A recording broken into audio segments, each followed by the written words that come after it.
A beautiful night in Indianapolis. Available on ESPN HD. It is Game 2 of the Eastern Conference Finals. From Conseco Fieldhouse, where the Pacers lead 1-0. The Pistons hoping to steal one. The fans cheering their hero that decided Game 1 and looking at the man that promised tonight would be a different story. More than 47 minutes into Game 1. Tie ball game. Pistons hoping to steal home court advantage.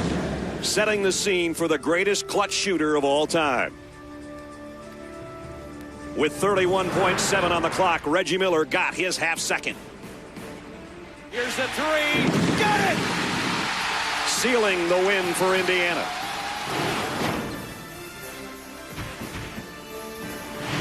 Tonight, two teams, 48 minutes, and no one will be letting up early. It's the Pistons and the Pacers Eastern Conference Finals, Game 2.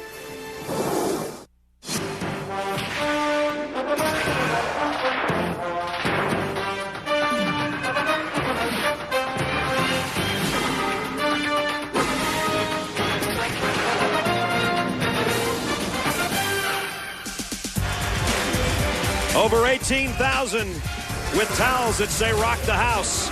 Detroit hoping to head back to the Motor City even at a game apiece. Welcome, everybody. Brad Nessler with Doc Rivers, Michelle Tafoya, and Jim Gray will join us shortly. Well, 2 nights ago, Doc, a 4-point win for the Pacers. You look at statistics in that ball game, they shot 34%. They were out-rebounded. How the heck they win the game? They did all the little things. You know, sometimes when things aren't going well for you offensively, you have to make all the hustle plays to win a basketball game. If you look at the numbers, they forced turnovers all night. -8. Big advantage for the Pacers. Points off turnovers, a +14. Free throws made. They attacked the basket. There's no saying if you can make more free throws than the other team takes, then you're going to win the game because you're playing hard and you're doing all the little things, and that's the reason they won that game. Let's start by looking at the little guys. No one talked about Jeff Foster before the game, but he was huge in the game by making all the little plays. This extra play allowed Reggie Miller to get that half-a-second look that gave him the three that won the game. Little plays is what won the game. Well, Detroit, how can they turn it around tonight to try to go back home even? Well, number one, they can't turn the ball over. They really feel that they let a game get away. Right. So they feel if they take care of the ball, get Rasheed Wallace involved on the post, that they can win this game this evening. Well, Rasheed's going to have to be involved because he's the guy that's talked the most about this game as we take a look at the Bud Light starting lineups. Up front, Tayshaun Prince, Rasheed Wallace, and Ben Wallace. Ron Artest, Jermaine O'Neal, and Jeff Foster for Indiana. And the backcourts, huge advantage in points the other night for the Detroit Pistons with Rip Hamilton and Chauncey Billups. But it really didn't matter when it came down to Miller time. It was Reggie that hit the big shot that won it. Jamal Tinsley, the point man for the Pacers.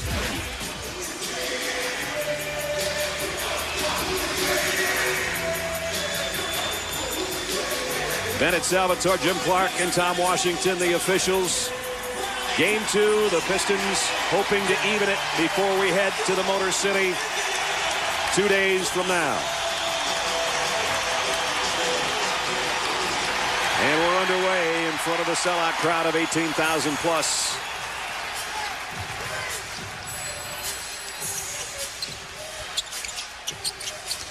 Tinsley feeds Artest in low. See, that's what you're going to see all evening from the Pacers. They made a point in Game 1 of attacking the basket. They felt that they can get to the basket, they can call fouls, they can get guys in foul trouble, and they would become the aggressor. That's exactly what happened. Chauncey Billups, who had a sensational first half the other night, tried to go up, had his shot blocked. Rasheed Wallace misses from the elbow, and it's out of bounds to the Pacers. You know, it's funny. Chauncey Billups had a great game. He had great numbers, but not the way the Pistons wanted them. They believe that he can get a shot whenever he wants to, but if he does it too early in the offense, then no one else is playing. So they want to go in to out instead of starting from the outside. Reggie Miller for 3, off the mark. That was a heat check just from the last game. You know, I didn't see him warm up tonight. No, it was really unusual, and he's really superstitious. So he warmed up big time before Game 1. And went 0 for 6 until it was money time. Until it was money time. So this time he's going to reverse that. Wallace, great feed from Rasheed, but Ben missed in close. And Foster saved it. Well, those are little buckets, and you know what Larry Brown is thinking. that is like a turnover. You know, it'll go down as a missed bucket, but when you get a wide open layup and miss it, and the other team gets the ball back, that's a turnover. O'Neal mishandles it. And we've got a foul underneath. Let's check in with Michelle Tafoya.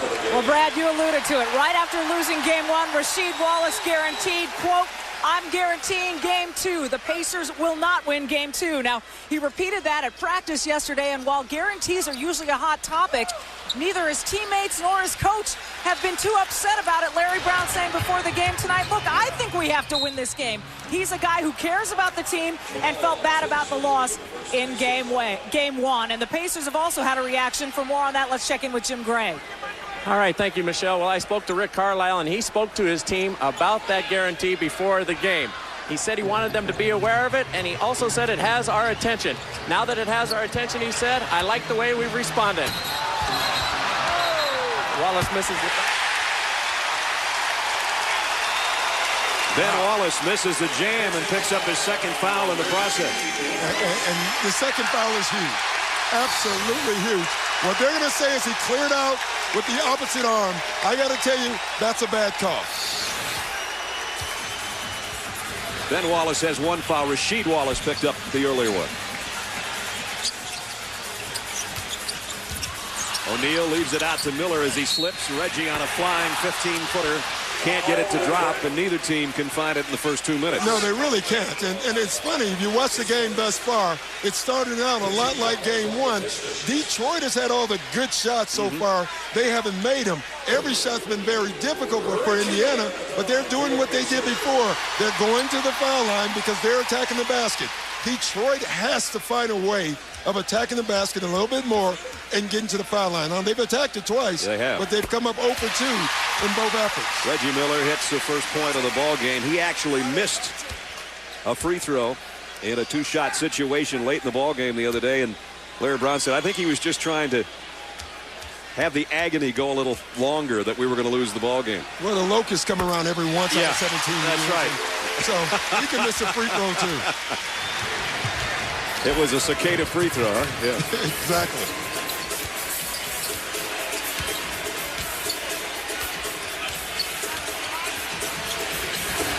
Tayshaun Prince packs it down, gets it right back from Wallace, and he doesn't miss. I'll tell you what, that's the third layup. Now, one was an offensive foul. One was a missed layup. The third one was a dunk. They're doing exactly what Larry Brown wants them to do. Be more patient, offensively, attack the basket. Reggie Miller got an opening, knocked it down. So it's not a three, but his second field goal attempt of the night gives him all 4 of the Pacer points. It's clear Reggie Miller has decided he was not aggressive enough in game one. Rip Hamilton double team momentarily. Wallace on the baseline. Rasheed Wallace, that is. Rebound. Foster hands it off to Tinsley. Backdoor cut by Miller on the baseline. Tinsley got him the ball. Foster goes up. Wallace comes down with a rebound. He had 22 the other night. Oh, he wanted it there, too. They didn't get it to him. When a big guy runs the floor, you should always look for him. Phillips had it stripped by Artest, and now the outlet to Artest if he can shag it down. And blocked by Tayshaun Prince. Second try is short. You know what was really nice? In game one, Tayshaun Prince went to the floor a lot because of the physicality of Ron Artest. They told him he had to stand up and be long. You can't be stronger than Artest, but you are longer than Artest, and that's what he just did on that block shot. Big Ben lost it going up again, stripped. Third Pistons turnover. Tinsley challenging Rasheed Wallace. Tinsley kept zigzagging. Rasheed Wallace never could find exactly where Tinsley was at. Tinsley zigged when Rasheed was zagging. He did.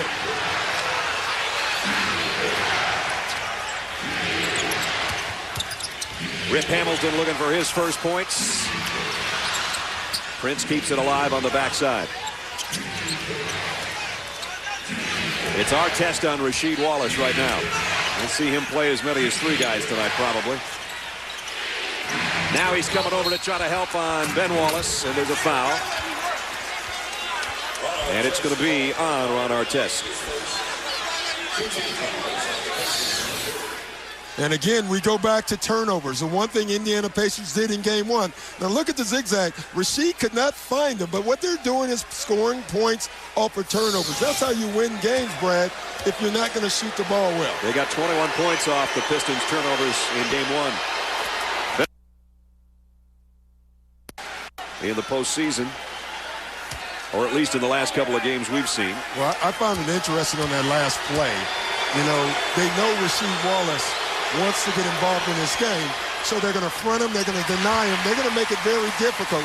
They almost allowed Ben Wallace to stand under the basket by himself before they were going to allow Rasheed Wallace to catch the ball. Jermaine O'Neal. Wallace goes down as O'Neal goes baseline. That's a tough matchup, and I never thought I would say that for Ben Wallace.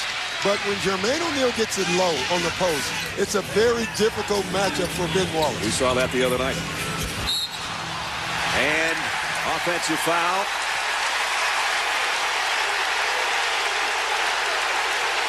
On Wallace. Ben, that is. And Larry Brown is upset. The whole team is. Well, what they're arguing is that Foster was not out of the paint, and he wasn't. He was in the foul area. That should have been a block. Watch, he received it outside, in, should have been a block or a no call. You know, Ben Wallace right now is thinking, I get that call. I get the first call where they said I cleared out, and I actually missed him. So that's 2 calls that have gone against me that have probably been bad calls, and now I have to sit on the bench. And he really let the officials know as he headed there, and he didn't get the technical, which is good for him. And it's good for the officials. You know, they did a nice job of letting him vent. They know he's frustrated right now. They know it's a playoff game. They allowed it. Artest to Tinsley, the extra pass. Missed a 3, and Rasheed Wallace a rebound. Pistons down 5 here with 6.5 to go in the first quarter. Only 3 Detroit points in their first 9 trips down court. And as we said, they had a couple golden opportunities that were missed underneath. The one thing you can see that has been decided, Brad, early in this game, and I think it's a good move by the officials, is they're going to call it extremely close. That game got chippy, as you saw in game 1 towards the end. They don't want to carry over from that, so they're going to clean it up early. And now the players have to adjust. The officials have already showed you that everything is going to be close, going to be close calls. Prince hits a free throw. Which team was the all-time champion? Jordan's Bulls versus Bird Celtics, and Wilt Sixers against Magic's Lakers. Cast your votes in the semifinal matchups, the all-time finals challenge on NBA.com. Well, like I told you, Brett, I have my vote in on that, and since taking the Celtic job, I've changed my vote. That's all I'll say. That was a business decision on your part. Artest around a pick, way off the mark. And Eldon Campbell was looking for Rip Hamilton to get the rebound, and it bounced off his shoulder. So there's 2 starters on the bench with 2 fouls. Ben Wallace for Detroit, Jamal Tinsley for the Pacers. Reggie got an opening, and he got the shot. And he's got 6 early. I tell you right now, you watch this game, and there's Pistons on the floor on every possession. And I guarantee you, Larry Brown is seeing that also.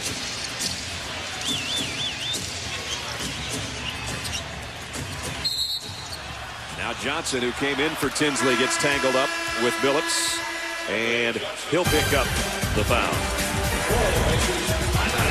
Reggie Miller with 6. Working against Rip Hamilton. Got him to go down and got the shot to go down as well. Lead all scorers. He talked with us about playing against Rip Hamilton, and Rip Hamilton turned around and said, hey, you know what? I've learned a lot of what I've learned in this game from watching Reggie play ball. You know, he's a guy that I look at that's pretty much my size, you know, loves to run off screens. But I never was great coming off screens until I actually, you know, got to college and got an opportunity to really pay attention to somebody like him. At first, I hated the guard. I mean, I hated it because I felt like I was chasing myself. I know it wasn't just tough for me. I know it was tough for him, too, because he got to chase me around, too. But, like, as I learned, you know, I mean, at first, when I first got in the lead, he killed me every time because I didn't know, you know, he got all the little tricks and all the little holding tactics. I always used to get in foul trouble and everything like that, but I watched him. And, like I said, I think he's the godfather. So many people compare Rip Hamilton's game to Reggie's game, the 17-year veteran, and, of course, the younger of the two in his 5th season. And Reggie says he's a mini-me. Yeah, he really is. They play exactly alike. You think of Kiki Vanderway and Chris Mullin, other guys who played so well without the ball. I think the difference is right here that Rip is a little better with the ball in his hand than Reggie, and Reggie's a better three-point shooter than Rip. No doubt about that. He's better than anybody's ever been at that. Artest tries from outside. Rasheed Wallace on a run off the glass. Battle for the rebound between he and O'Neal, and it's going to be out of bounds to the Pacers. Yeah, it looks like Rasheed Wallace right now, he's obviously taking more shots. He only took 7 in game 1. Has to take more shots, but they have to be more quality shots. And like right now, it looks like he's pushing, stressing, quick shots a little too much instead of taking his time. You know, when you do something like the guarantee that he's talked about, we've talked about, and all of basketball's talked about for the last 2 days, do you tend to push too hard, or does that all go out the window as soon as you hit the wood? No, you tend to press, especially if you miss your first couple. Now, again, we talked about in game 1, if you hear a whistle away from the ball, it's either Rip Hamilton or Reggie Miller involved because of their movement away from the bucket. And you just saw a foul because of those two guys moving. Johnson and Miller, Foster, O'Neal, and Artest on the floor for the Pacers. Jermaine O'Neal had it stripped by Elden Campbell. Nice job defensively. The Pistons drought. They only have 2 field goals in the last 15 minutes now. They got 1 field goal in 7:45 of game 1, and here we are at the 4.5-minute mark, and they have 4 points. And now Campbell's stripped, but they're going to call a foul. See, Brad, we were talking about in the break, you know, obviously they need Ben Wallace. But I really believe that Elden Campbell has to be an X factor in this series. The Pistons are looking for low post scoring. Elden Campbell's a player who has the ability to score on the low post. So even though Wallace is out, they have to go to Campbell and they have to go to Rasheed Wallace down low. Reggie Miller will sit. Let's check in with Michelle as Campbell goes to the free throw line. You guys talked about this game being called tightly. During the last time out, Larry Brown was urging his players not to think about the officiating. He said, we just got to play. Just forget those guys, referring to the refs. And he told Chauncey Billups and Tayshaun Prince in particular, don't think about getting fouled. Just go up and shoot, guys. Yeah, it's a good move by Larry. What Larry's trying to get his guys to do is play. It's a fairly official game. They're going to do a great job. What you have to do is not worry about them and play. You know right now they're calling it tight, so understand that and play through that. We've got over a minute without either team scoring. Artest works it around the perimeter. Harrington, who had the huge game 1 off the bench, gives it up to Tinsley with 2 on the shot clock. Hamilton got a piece of it, and he also got the rebound. Johnson stole it right back. Foster comes up. Those are the quick hands of Anthony Johnson, though. He really is a crafty basketball player.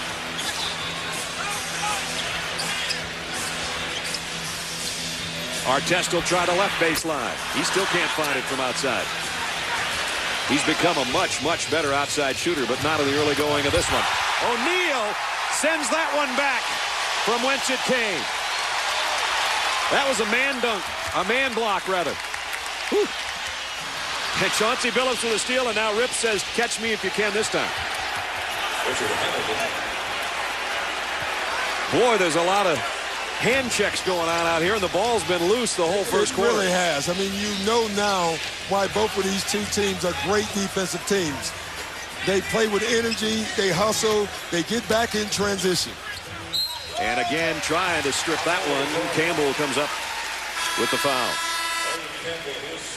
The second on Elden Campbell. So he came in for Ben Wallace, who had 2 early ones, and now Campbell hasn't been on the floor that long, and he has 2. Let's check in with Jim. Hey, Brad, I spoke to Jermaine O'Neal to get his response about what Wallace had said in the guarantee. He said, it's added a whole lot of fuel to the fire. He said, I consider this a smack in the face to me and my teammates. It changes everything. He disrespected us, and he's disrespecting our team. He's saying we're not good enough to win this series. Not only this game, but he's saying we're just not good enough. Now, got a message for him. He's wrong. These are the guys that are good buddies? Yeah. Well, right. Those are the guys. Rashid's heading back to Detroit. He in fact, asked him during dinner about basketball. Jermaine did. He said Rashid wouldn't talk about basketball to him. He said, where are you going next year? And he said he shut him off like a member of the press. So he's treating everybody the same. Everybody gets the same treatment, huh? Jermaine got them both. You know what probably upsets the Pacers when a guy guarantees?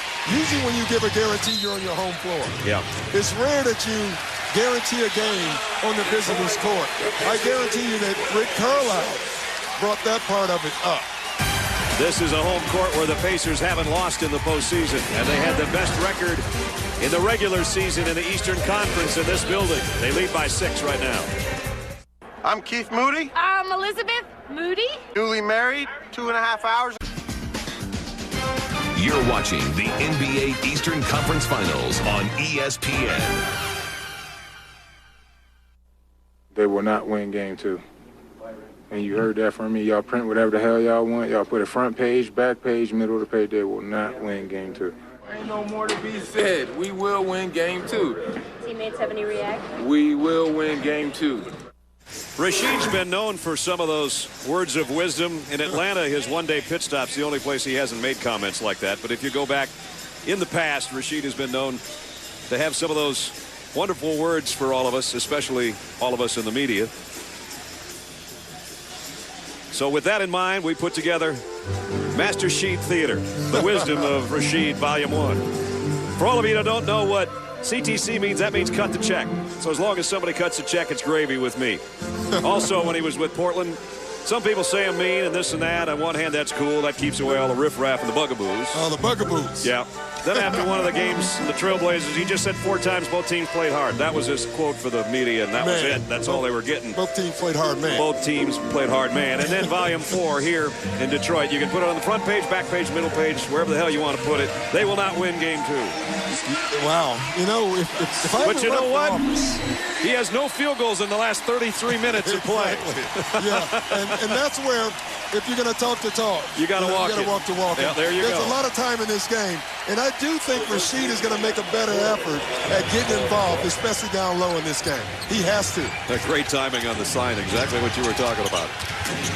There's talk and there's walk, and this is nasty. Corliss Williamson in and out. Artest kept that one alive to his teammate O'Neal for the rebound. Little different lineup out there right now for the Pacers. Johnson in there with Tinsley having 2 fouls. He's running the point. O'Neal, baseline jumper, got it. 6 for O'Neal. And the lead swells to 8. For a 7-foot player to do. Put the ball on the floor, going left, pull up jump shot is a difficult shot for a big.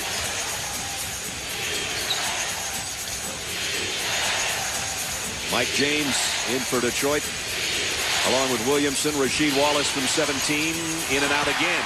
And Al Harrington the rebound. I was going to say Harrington, Artest, Bender, and O'Neal out there with Johnson. That was a good shot for Rashid. And you give him too many of those, he will be able to live up to that promise. Bender lost the handle. He was trying to go up. It actually became a pass to Harrington, and then the ball went out of bounds. Let's check in with Michelle Tafoya. Well, how about a little Larry Brown theater for you guys? During the last timeout, he's been saying to his players since game 1, share the ball, swing the ball side to side. And this is his quote. We ain't playing like a team. We're playing like a bunch of strangers. Again, he wants to see them sharing the ball, Doc. Yeah, and what he's saying is, and you can see it, the Pistons, everybody on their team right now is trying to make it happen. You know, they're down 14-6. They're struggling scoring. But the way they have to score is by moving the ball from side to side. Right now, they're touching the ball. The first guy who touches is going one-on-one ISOing, and that's not Larry Brown basketball. You know, one of the first things I thought of when Rashid made those comments the other day, I thought, didn't Coach Smith teach him anything? That was kind of what I was thinking. And Larry Brown, of course, through the North Carolina basketball family. And there's Larry, and there's Coach Smith on the right. You know, Larry Brown guaranteed a game on that night, and that's why Dean Smith is looking at it that way. With his hands in his pockets Yes. and not looking very happy. the Carolina connection. Tinsley got one of two. And it is a 9-point lead.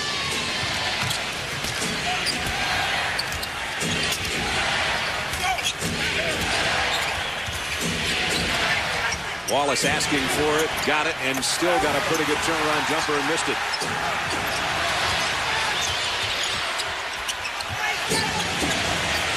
He hesitated and then missed again. Didn't want that shot. He really didn't. I think he wanted to pass the ball, but he felt, you're 0 for 6 at the time. He went on and shot the ball because he was open, not because he wanted the shot. And now when you make a guarantee, you're going to have to listen to this. And now he's asking the crowd for more noise as he walked to the bench. Final minute 20 of quarter number 1. Artest trying to back down Rip Hamilton. He'll give it up. Johnson. Campbell with a rebound.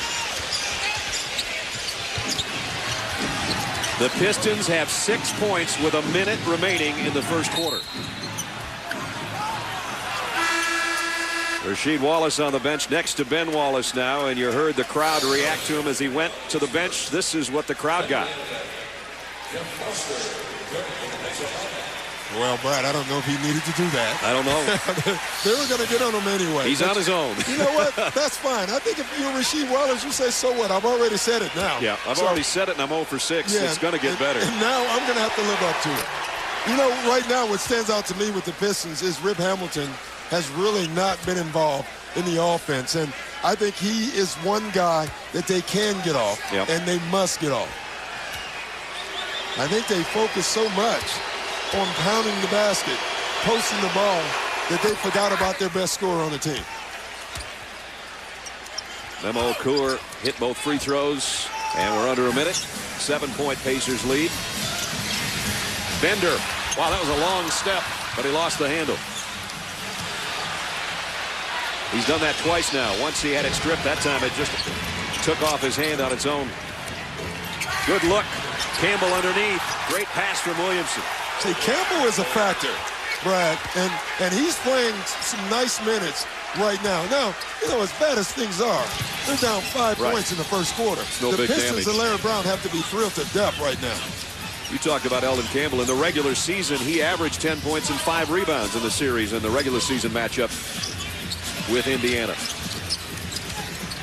Artest 4 on the shot clock, got a 15-footer and knocked it down. That's his first basket. Rip Hamilton just lost his footing with the help of Artest. Yeah. So the final 20 seconds, no fouls to give either way, as the Pistons have one of the all-time low-scoring quarters in playoff history. And the crowd in Conseco letting him know it.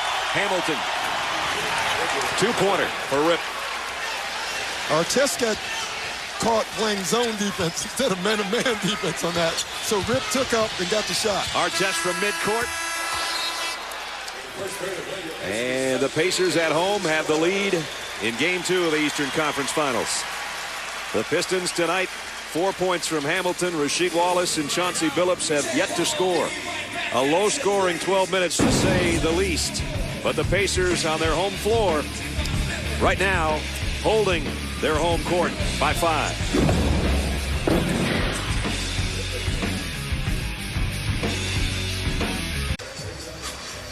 Pacers by 5 as we're set to start the second quarter. Our aerial coverage courtesy of the Goodyear Tire and Rubber Company and its fleet of airships, reminding you to enjoy the drive on Goodyear's new Assurance tires. Conseco Fieldhouse below the Goodyear blimp, a place where the Pacers have been pretty strong. Tribe 14 straight wins, 8 straight playoff victories, and in the regular season tied for second best in the NBA, but best in the Eastern Conference at 34-7 in this building. And it is a beautiful building.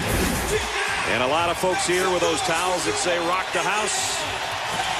Over 18,000, including a pretty good battery right there. Peyton Manning and Marvin Harrison of the Indianapolis Colts. 2 of the All-Pros. Hey, Sam Perkins. Big Sam. Watching some big guys here in Jermaine O'Neal, some guys he played against like Eldon Campbell and Reggie Miller. You see Peyton Manning and Marvin Harrison, and you think point guard Peyton Manning, shooting guard Marvin Harrison.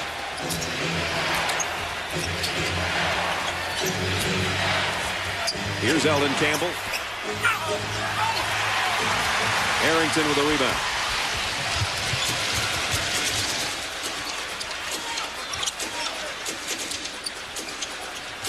So Tinsley stays on the Pacers bench to open the second quarter with those 2 fouls. Artest has not found his offensive game yet tonight. Harrington, 3 to shoot. Going to have to force one over Campbell, and Campbell did a nice job defensively. Yeah, and they took way too long to get into their set. Okur is going to try 3. What the heck? Got it. Well, if the big guys can't make it down low, Brad. Might as well go outside. Okur promised before this game that you would see a different Okur also. And now traps is Johnson. Detroit picking up the intensity on defense. They only trail by 2, despite the fact they have not scored much. Neither have the Pacers.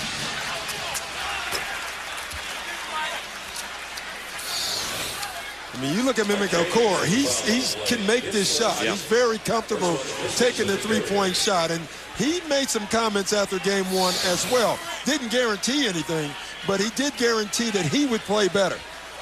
He already has. No doubt. He had 2 points and 3 rebounds the other night in game 1, and now already has the 3-pointer here in the second quarter.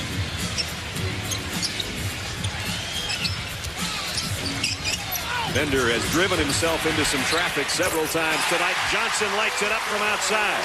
One thing Bender is doing, though, is attacking the basket. And that penetration is what allowed the three-point shot.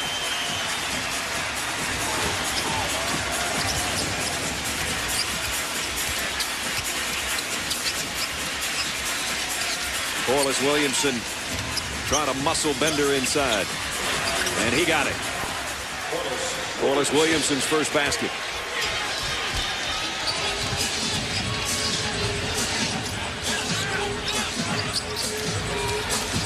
Artest on a runner. Hamilton the outlet to James. Let's see if he can beat Harrington to the hoop. And Okur follows with the slam, but they're going to call a foul. Yeah, I think Okur would rather just have the tip in and let's call it a day. Again, Brad, the point has to be made. It's 17-20. The Pistons are down 3 points. They have to be thinking, wow, this is unbelievable because we have not played well if you're talking about the Pistons, and they're only down 3 points right now. Same kind of story as game 1. 6 points in the first 11 minutes. But they can't let opportunities continue to slip away, even though it's early in this game. They let too many slip away the other night. Yeah, they've let a bunch already. You know, they're missing free throws and they're missing layups. Yeah. You know, 4 out of 10. So, you know, think about in game 1, they went to the free throw line 15 times. Yeah. They've gone to the line 10 times already, but they're not making the shots. They've missed 3 layups already. Reggie Miller's back in the Pacer lineup. Harrington pushed off to get that rebound, and that's going to be his 3rd. And that's trouble for Rick Carlisle's bench. Harrington was so big the other night in game 1. In fact, he was the leading scorer at halftime. Ended up with 14 points, and now he's going to have to sit down, and Jermaine O'Neal will come back in.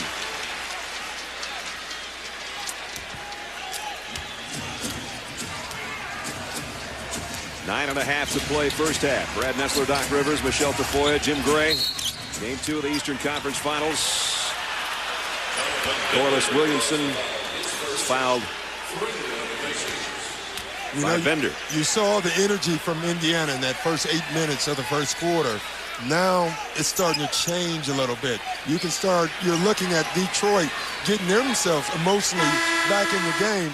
And they're really doing it right now with their bench. They have 1 starter on the floor. And now, you know, game 1, it was the Indiana bench that took over. Game 2 thus far, it's been the Detroit bench. Nice pass by James to Okur. He's got Foster right on his hip. And James gets to the loose ball. Elton Campbell keeping it alive. Now it's Campbell trying to twist his way to the baseline. See, Elton Campbell and Mimic Okor are having an impact on this game because they're playing down low and being more physical and playing with energy and keeping the ball alive and causing fouls. You know, whenever a second-line player can draw a foul from a first-line player, that's significant. That's Elton Campbell drawing a foul on Jermaine O'Neal. And that's Jermaine's second. Rasheed saying, hey, he's my buddy, but how about teeing him up?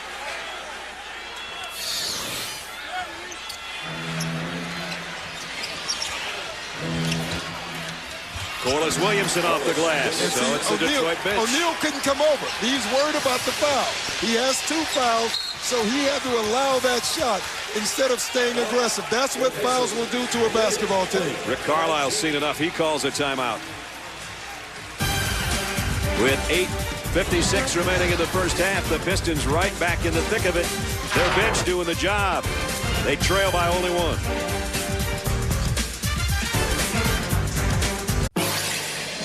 ESPN's presentation of the NBA Eastern Conference Finals, brought to you by Coors Light. Unleash the Rocky Mountain cold taste of Coors Light. And Nissan, who invites you to shift the way you move through the world. Kevin Frazier and Greg Anthony in Times Square studio. We check in on the French Open. A huge upset in the opening round. France's Jerome Anel, the 271st ranked player in the world, beat Andre Agassi in straight sets. What happened to your homeboy? Maybe the biggest upset in the history of tennis. Andre Agassi, one of the 5 greatest men to play the game, Michael Quaid. That's a biased opinion from a guy from Vegas, gentlemen. That's not... I've never even heard of that guy before. Agassi knows him now. Indiana leads by 1 here in Indianapolis as we take a look at the McDonald's NBA brackets. Pacers trying to go 2-0 on their home floor. The Timberwolves look like a different team against the Lakers, who looked like they were disinterested last night. But that series is even at a game apiece now. And with that, of course, now that series will switch to Staples Center, where the Lakers have been so tough. And with that in mind, we'll be back 2 nights from now, but so will the folks at TNT with the Western Conference Finals. Tomorrow night, Game 3, 9 o'clock Eastern Time, and then Game 4 Thursday at 9 o'clock between the Wolves and the Lakers with our friends at TNT. It would be nice one time for the Lakers to lose, and someone said the other team actually played well. Yeah, I know. You mentioned that to me today. It's always that they don't play well, right? Yes. Reggie Miller hung in the air a little too long, and Rip Hamilton stayed with him, and he missed from the free throw line. Reggie already has those many points as he had all of the other night. All 6 of his came in the first quarter. Well, we talked about the Pacers in closing out Miami. They shot under 33%. In the win in Game 1, they shot under 34%. They're shooting about 27 right now, maybe a little less, and they're still up by 1. Yeah, and that's because, again, their extra play in the first quarter. Now it's the Pistons, to me, who are doing all the other things, and they're about to get themselves a lead. There it is. First lead. And it comes from Rip Hamilton. Got a nice screen and knows what to do with them. So the Pistons lead by 1 as O'Neal goes baseline, and Okura has had something to say in this first half. He's done a nice job off the Detroit bench.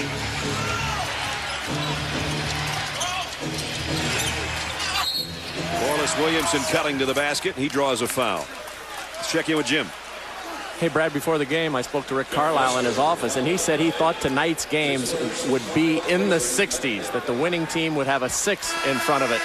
Said it would be much more difficult, he felt, tonight for teams to score, having made the adjustments from Game 1. At this point, he may have overshot the total. He might have. He really may have. I mean, this is what happens, though. When you get 2 running teams like Sacramento and Dallas, you get 120-120. When you get 2 defensive teams, you get a defensive game, and that's what we have to get used to and see. Again, I don't think it's ugly basketball. I think it's hard played. You know, it's something to be said that when you score, everyone celebrates, because that's how tough it is to score. Well, already the Pistons are at the line of the penalty with 8:03 left in the half, but they're not making the free throws count. Finally, they get one to drop. That's the first one they've hit this quarter.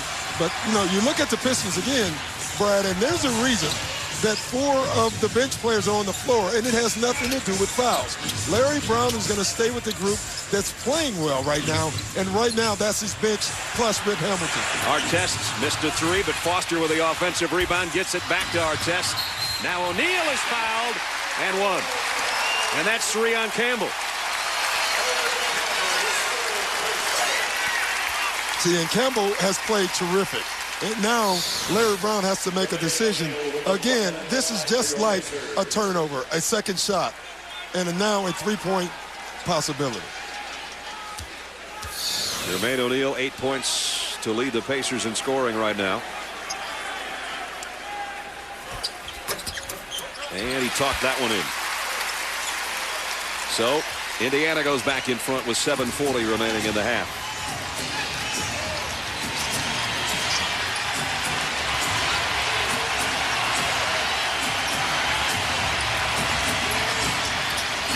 James thought about a 3. Tried to get a streaking Rip Hamilton, but Foster's quick hands forced the turnover. Reggie Miller, a 3 en route, got it!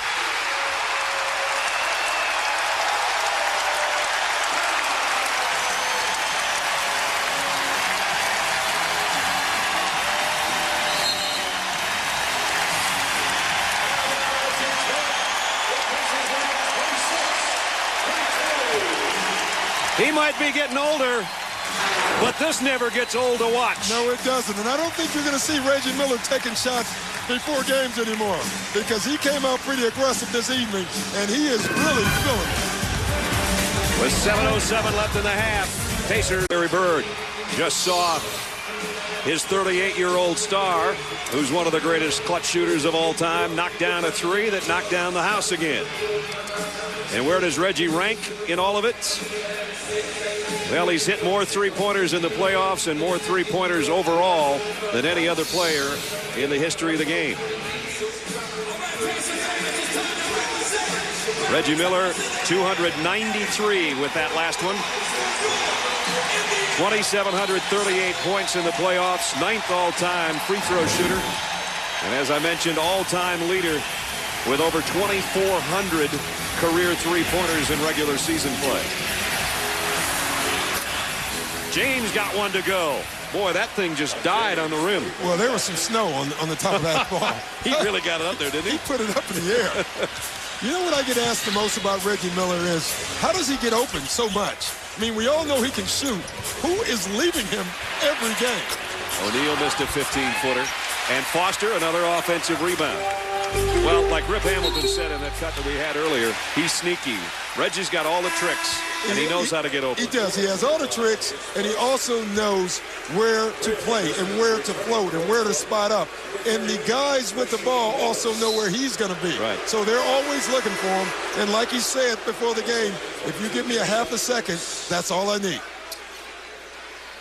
The fan favorite, Rasheed Wallace, is entering back in the game. Tayshaun Prince came back in as well. Tinsley back at the point guard spot for the Pacers. Artest trying to take Prince to the rack. Rebound Okur. You know, Tayshaun Prince is having a huge effect on Artest in this game with his length. He's using that length you were talking about earlier. Lob underneath. Foster got in the way of that. And then Okur was fouled. Boy, Foster gets in the right place, doesn't he, defensively? He really does. I mean, he reads things well, he reacts to things well, and he's a tremendous athlete for his size. I mean, he can really cover ground. I mean, that's a pretty nice play. Peyton Manning couldn't have got that one through, I don't think. Harrison might have caught it, though. Let's check in with Michelle. Well, guys, Rasheed Wallace continues to play with plantar fasciitis in the arch of his left foot. Athletic trainer Mike Abdenauer described what the pain is like for me. He said, imagine being in bare feet and stepping on a sharp pebble. Now multiply that pain by 20, and instead of it being short live pain, it's constant.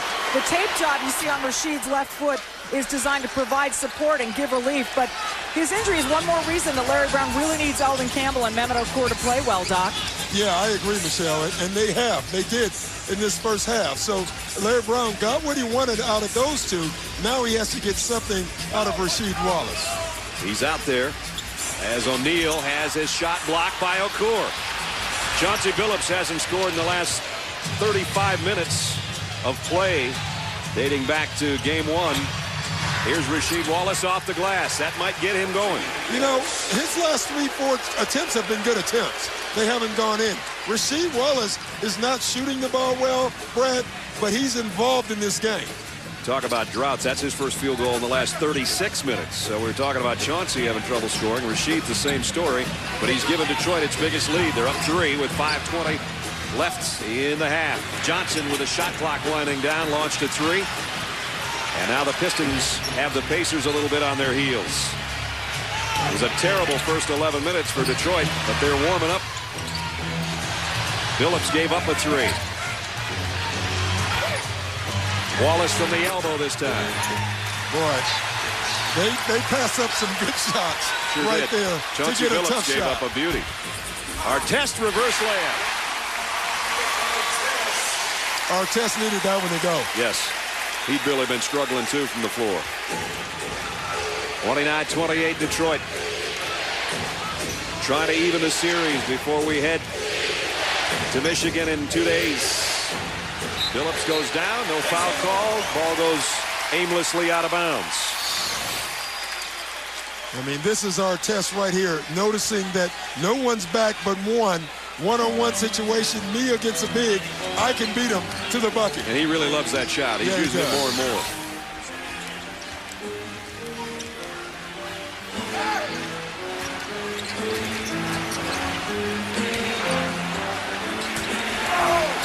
This time he goes through Tayshaun Prince and picks up the foul. Well, he got away with one earlier, and, you know, the officials were almost waiting for that move. You can see Tayshaun Prince squaring him up. They told him to try to stay up, but in that case, you have to go down. I mean, great call. Lowered his shoulders, squared him right into the chest. Good call. Pacers have not had many turnovers. That's the first one they've had in about 13 minutes of play. Billups misses a 3. O'Neal snatches the rebound.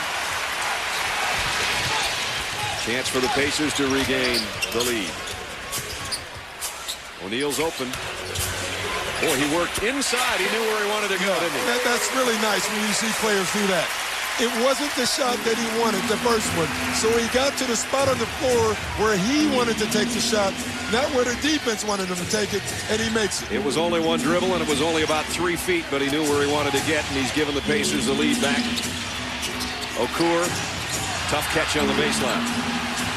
Trying to back Crozier in, and does. Well, Okur is giving the Pistons some huge minutes right now. He's their leading scorer. He's their best player in this half. There's the bench, and it's all Okur with 9. O'Neal takes everybody with it.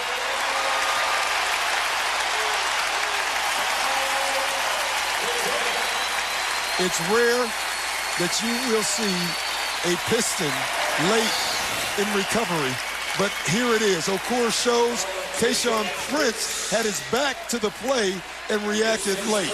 See, Prince was supposed to be there, got there late because he didn't see the ball. You must see the ball when you're playing defense from the weak side. Jermaine O'Neal to try to cap off the three-point play, which would be his second of this half. Does. 14 for Jermaine. And it's the Pacers back in front by Deuce.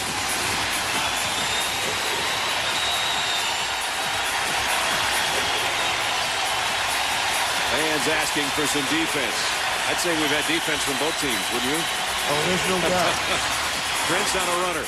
Tayshaun quiets down the capacity house. And we're tied at 33. So maybe it's going to be more like first one to 70. Rick thought first one to 60 would do it. Rip Hamilton picks up his second foul. 2 minutes and 38 seconds till halftime. Reggie Miller to Jermaine O'Neal. He took everybody to the hole with him. Capped off a three-point play. He leads the way with 14.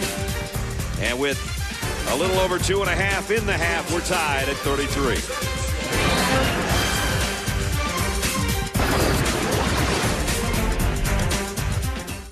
Evil threatens the existence of man. Necromonkers. To the Toyota halftime show. Our game available on ESPN HD, which makes Doc and I look all the worse. As we welcome you back to Conseco Fieldhouse, we are tied at 33, 2:38 remaining in the first half, and another defensive struggle going on. It really has. I guess you call it defensive struggle or offensive struggle. Yeah. Maybe. Either way. That's what it is. But, I mean, I do like the effort for both teams. I will say this. The Detroit Pistons have had great opportunities with layups and missed free throws that could come back and haunt them at a later time. The couple things that stand out, the number one thing to me is the Indiana bench in game 1 was dominant. Right. The Detroit bench in game 2 so far has been huge for them. Pistons are 6 out of 9 from the floor from their bench. Their starters are 6 out of 20. Let's check in with Michelle. In that last timeout, Larry Brown reminded Chauncey Billups, hey, know when to shoot, know when to pass. And he was calling for the ball to get to Rasheed, who's been open. He said, look, bottom line, we haven't made foul shots. We're in foul trouble. And guess what? We're tied. Can't beat that. Okur is the leader. No, he's right. But they have a dilemma, and we talked about it earlier, Brad, with Chauncey. Chauncey Billups has a huge advantage when Tinsley is in and whenever, because he can get his shots off. Right. But they don't want him to get it in an ISO situation. So what they're trying to get Chauncey to do is play the team game, throw it inside. If Rasheed doesn't have anything, then bring it back out to you, and then you go ISO. Didn't you feel the other night that Chauncey Billups, who had 13 of his 17 points in the first quarter, but he didn't get his teammates enough touches, and then he kind of went to sleep until they needed him at the end, and he hadn't shot in so long the 3 was a mile off. Exactly, and that's what happened, because at halftime, they told him, great, you're scoring, but we're not scoring because our team's not involved. So what Chauncey did was went out and was a point guard. Sometimes you can take that too literally, though. You told me sometimes it's hard to tell guys something and not have them take it so to heart that it takes them out of their game. That's exactly what happened, and Larry would say that Chauncey listened to him maybe too much. Right. You know, and what they're trying to do is get him to do a little bit of both, and it's a tough situation because they need his points, but they also need his point guard play. And you can see only 2 points since that 17-point first half in game 1. Those are his first 2 of the night. Ties us again at 35. A little backcourt pressure now from the Pistons. Johnson has played much of the first half at point because Jamal Tinsley had foul trouble early and then picked up his 3rd foul a few minutes ago. Johnson leaves it for O'Neal. Off the glass, Jermaine O'Neal has 16 first half points. One of the things that Larry Brown was upset about after game 1 was dribble penetration, and it's happening again in game 2. Rasheed Wallace spins on O'Neal. Rims one out. Foster has another rebound. I like that move by Rasheed Wallace. That's what he's going to have to do a little bit more of. Jeff Foster, by the way, you never have to say much about his scoring. He has 7 rebounds in this first half again. He just does the dirty work.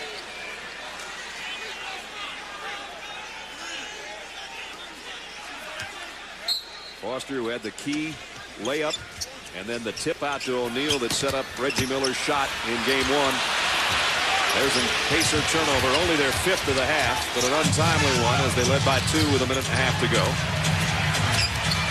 Billups, nice lead for Corliss Williamson. So that's a nice play by Billups. You know, Corliss Williamson gets the 2 points, but Billups set that whole thing up. No doubt. All of Corliss Williamson's points, 7 of them have come in the second quarter. So it's that Detroit bench. He and Okur have really kept the Pistons in the ballgame. Ron Artest got his own miss and then gave it up. Artest is really struggling with Prince's length.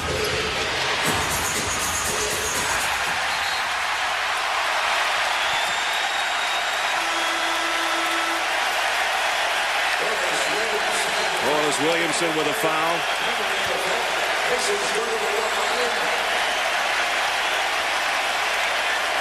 Ron Artest tonight is 2 of 13, and when you go back to what he did the other night, though he did score 17 points, he had to shoot a lot just to get those 17. Yeah, he was 6 of 23, so that's not a good percentage. Here's a good percentage, the guy that's at the free throw line.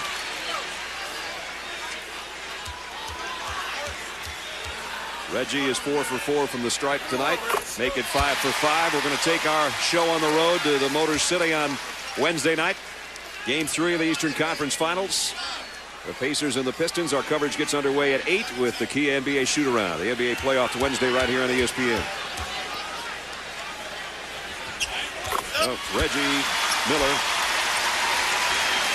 has 13 points in this first half.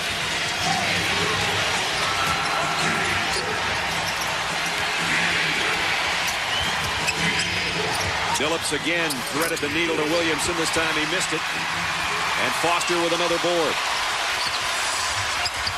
Pacers looking to add to their lead. I don't know, Lindsey Hunter's on Reggie Miller right now. That's a matchup we haven't seen yet.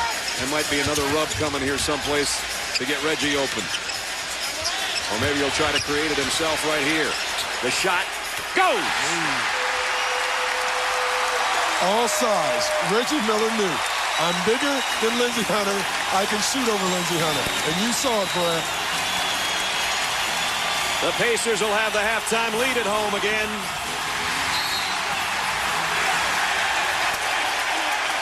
And they might get to add to it.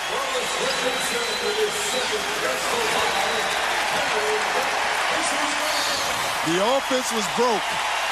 Reggie Miller knew he had an advantage. He took advantage of Lindsey Hunter's size. He was able to get that shot off.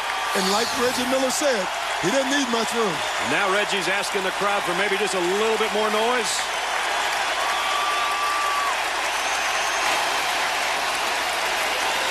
I think he got it. And Rick Carlisle wants to get him quiet. So he's using that 20-second. Timeout. 5 seconds left first half.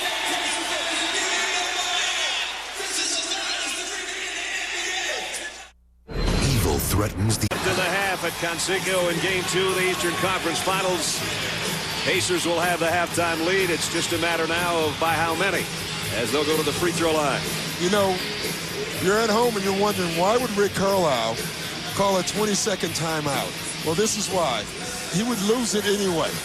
He knows that there's 5 seconds left and that the Pistons are going to set something up for them to score. So he used that timeout to get his guys to understand, we can make these free throws, guys. If we can stop them right here, we can go into the lead, into the halftime with a 6-point lead. So that was an excellent use of a timeout. The Pistons and Larry Brown do have a timeout at 20 remaining too. And in essence, what Rick Carlisle is saying, he believes they'll probably use it unless Larry just set up something right now. So what does he get? He gets 2 timeouts, in essence, for his guys. Ron Artest first trip to the free throw line. The lead goes to 5.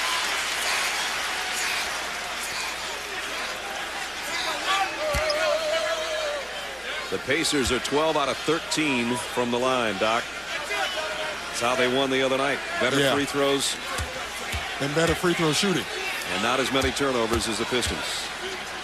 That's been the story again, first half here. Here's the final 5 seconds. Rasheed Wallace got it to Chauncey Billups. He'll have a good look, but he gives it up. James will take the shot. Air ball. Boy, Billups should have taken that. Should have. He had nobody near him. He could have pulled up and taken the 3 himself, but he gave it up. Pistons led by 3 with 5:41 left in the second quarter, but the Pacers close out the half 17-8 to lead by 6. Let's check in with Jim. All right, thank you very much, Brad. 16 points for Jermaine O'Neal. Jermaine, how can you guys shoot the ball so poorly once again tonight and win this game? I don't know. Our defense gives us opportunity every single night. But we're getting the looks that we want to get. They're just not falling for us right now. Hopefully, the second half, we get those shots to fall. And obviously, we know this team is Detroit's going to make a good run in the second half. We just got to come out and play tough. Do you feel as though you're keeping the Pistons in this game? Nah, no. Like I said, no matter how we shoot the ball, defensively, we give ourselves opportunity. And once we get stops, we can get into the open court and get some easy transition layups. Final thought, Jermaine. Doc Rivers raised an interesting point. Is this a great defensive struggle or an offensive struggle? A little bit of both. Good luck in the second half. Thanks, Jermaine. Back to you, Doc. Brad. Fellas, 43-37. Kevin and the crew will be in the studio for the Toyota halftime show momentarily. Stanley Cup preview, French Open Day 1, big upset there. And the Wild Wild West, Minnesota and L.A. This one's not so wild, but you got to fight for every point. And Reggie Miller and Jermaine O'Neal have 31 of the Pacers' 43. The human machine only performs at its peak when it replaces what it loses. Eastern Conference Finals Game 2. Those two guys probably could shoot as well as what we saw in the first half as we take a look at our Nike first half statistics, although the Pacers actually warmed up to that 34%. Detroit's the team that started strong, but you see the free throw story again. The Pacers 13 out of 14 from the line. The bench has kept Detroit at least, Doc, in the ballgame. Had it not been for Mehmet Okur and Corliss Williamson, this thing could be out of hand right now, but those guys did a nice job. Yeah, they had to. You know, it was early foul trouble for the Pistons, and the bench for the Pistons came in and did well. You know, in Game 1, it was all Pacer. In Game 2, it's been all Pistons from the bench. Right. It's been the starters from the Pacers who have played extremely well. Let's take a look at the Nokia storyline of the ballgame. Not a big surprise, really, to find out who the top story is for the Indiana Pacers. They're two stars. Yeah, Reggie Miller's been unbelievable. He came out far more aggressive in this game than he did in Game 1. You can see he felt that he had to get himself involved. And you can make the same point for Jermaine O'Neal. He's attacked the basket more, he's got the ball on the post more, and he's played well. And Rasheed Wallace has really struggled. He's had some good shots, but not as many as he needs. Let's check in with Michelle. Well, guys, I spoke with Larry Brown coming out of the locker room at halftime. He was not real happy with the way his team finished the first half, but he said he is happy with his bench. He wants more offensive production from his starters. He needs to keep Ben Wallace out of foul trouble, he said. Keep moving the ball from side to side, continue to take care of the basketball, and just keep it close. Then he says we have a great shot. Guys? You know, he makes a great point. Ben Wallace didn't play much of the first half at all. He got those 2 fouls, and he never came back out. So he's fresh and ready to go, that's for sure. He doesn't have to worry about foul trouble, per se. You know, they haven't made free throws, but the fact that they shot more free throws than the Pacers are going to pay dividends later on in this game, Brad.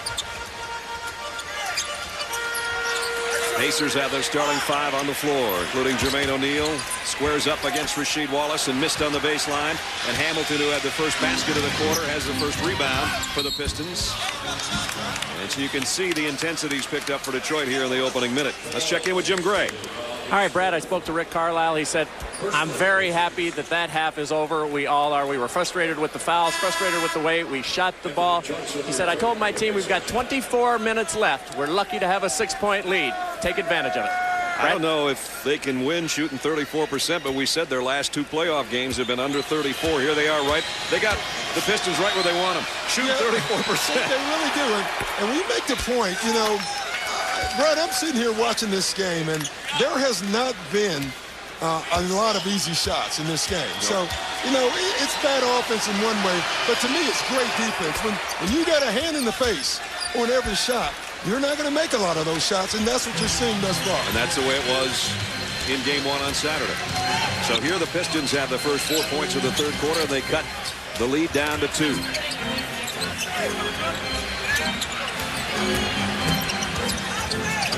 Our tests strong. Just strength alone got him that basket. Yeah, what he's trying to do to counteract Tayshaun Prince's length is by getting into his body. And that's what he did on that last shot.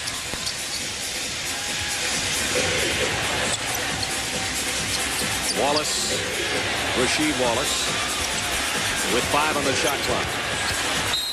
And Foster bumped him. That'll be Foster's second. So the officials have come out again, and they're going to call it close again. You know, Foster has said he bodied up, and Rasheed brought the contact to him. But usually when you have contact on a shooter, you're going to get the whistle.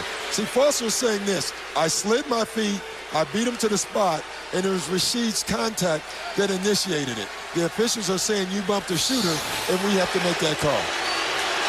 So Rasheed Wallace is not the most popular player in Indiana right now at the free throw line. You know what Rasheed Wallace is thinking? He wouldn't be anyway. He's a Piston, so he could care less about that when you think about it. That's true. One thing Wallace has to do, and even on that last catch, is Foster had him 10 feet off the block. If he's going to go down on the block, he has to fight for better position.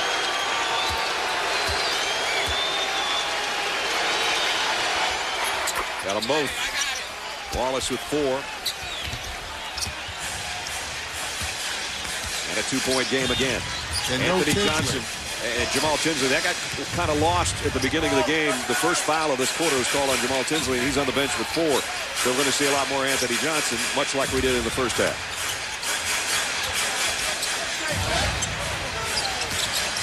Reggie Miller got it over Hamilton. So you don't see Reggie do that a whole bunch, but earlier in his career, he was terrific at getting to the basket and drawing fouls. He's having another special night. Hamilton, too much juice on the pass. Detroit turns it over. Maybe it wasn't too much juice, but it wasn't a good catch by Prince. O'Neal. Short on the shot, and Wallace, who was a non-factor in the first half due to his foul trouble, has his 4th rebound. He had 22 on Saturday night, including a Piston playoff record 19 defensive rebounds. Well, Rip Hamilton tried to use a little of the Reggie Miller that he says he's learned, and he didn't get away with it.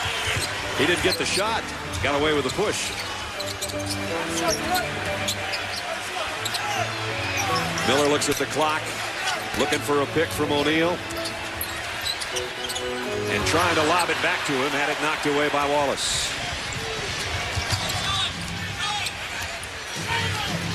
Rasheed Wallace for 3. Tayshaun Prince keeps it alive.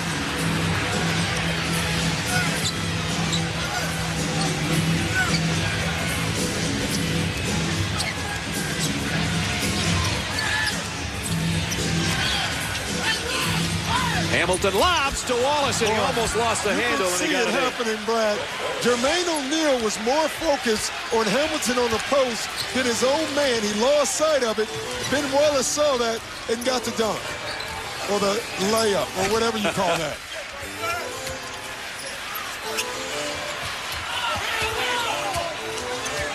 O'Neal blocked by Rasheed Wallace, who gets it out of the air and gets the outlet to Billups. Great play by Wallace defensively.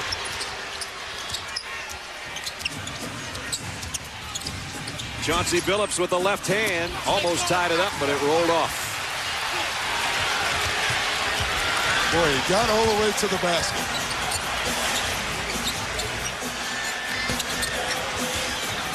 Artest. Tayshaun Prince got a piece of it. Now it's the Pacers that are worried about the officiating, not the Pistons. And Artest is so concerned right now about Tayshaun Prince that he's throwing it right into it. Now, this is the play we talked about earlier. I want you to watch the post. Right when they throw it in to Rip, look at Jermaine O'Neal right here at the bottom of your screen. He's not looking at Ben Wallace anymore. He's looking at the ball, loses sight of his man, gives up a 2-pointer. That's why you have guys like Rip Hamilton on your team, because he draws so much attention. Pistons with a chance to tie again. Ben Wallace, they give him that shot. Reggie Miller pulls down the backside rebound.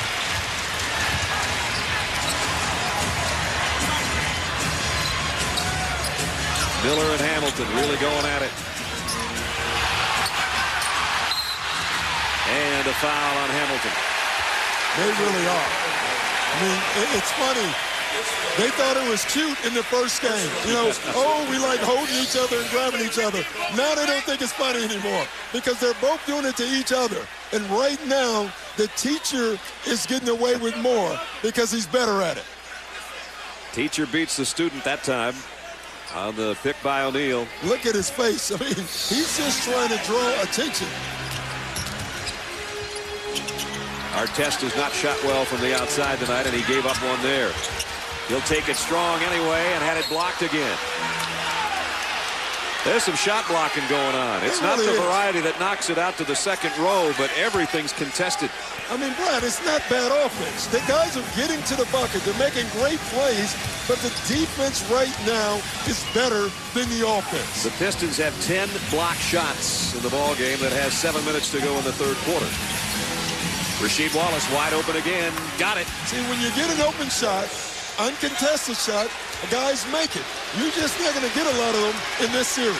So the Pacers, who led by 6 at halftime, their lead has gone away. Good timeout by Rick Carlisle, because right now all the energy is going toward the Detroit Pistons. Rasheed Wallace, who had a terrible first half, has picked up the slack in the third quarter. And with 6:39 to go in the third, we're tied at 47.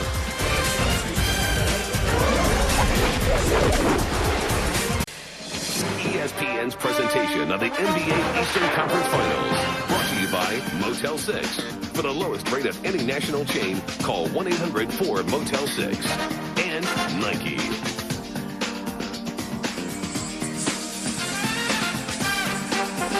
Back in Indianapolis, Eastern Conference Finals tied at 47 with 6:39 remaining in the third quarter. Rasheed Wallace has 4 of his 6 points in this third quarter.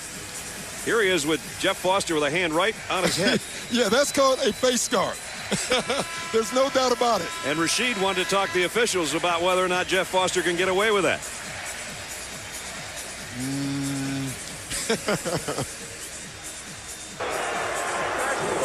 Sure. I explained enough, but is he allowed to put his hand on my face? My face up? Can he put it towards you? He can't touch your face. Right, that's what I'm saying. You can put it in. Can't touch. Looked like he touched him to me. Well, there's no doubt. But you got to remember, who is Jeff Foster's best friend? Brad Miller. Brad Miller did it against Kevin Garnett. Yeah. Brad Miller probably called up and said, hey, this is a great new technique. Detroit has started the quarter with a 10-4 push to tie this game at 47. Johnson trying to spin around Billups and does.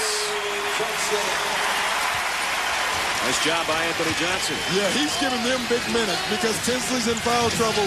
Johnson has had to extend his minutes. He's done a nice job.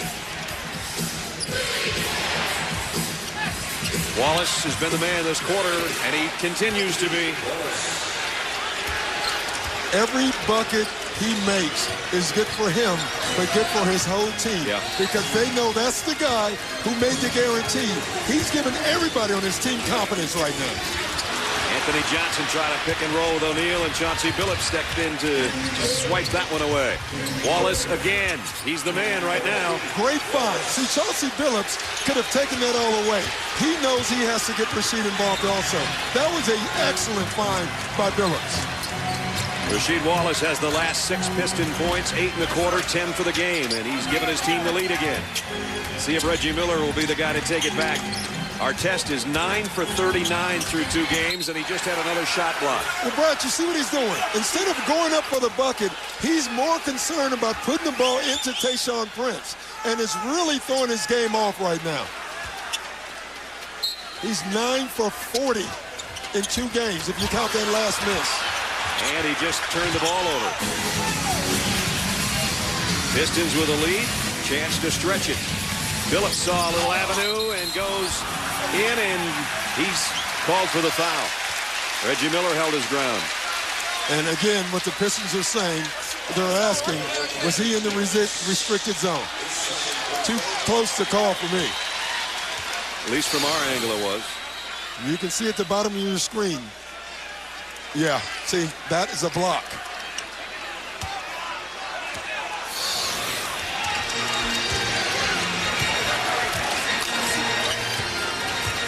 We approach 5 minutes in the third quarter. I would be a heck of an official if I could use replay every time. That's right. Jermaine O'Neal to try to tie it. Can't. Prince with a rebound. Hamilton. And foul away from the ball. See, Rick Carlisle better keep a close eye on Ron Artest right now, because he is really getting frustrated. He's really trying to force shots. He's picked up 2 quick fouls. So he has to be really careful. Not that he's going to lose his cool, but he's going to start playing out of control. Right now, his frustration offensively is affecting the fact that he isn't playing like the defensive player of the year right now.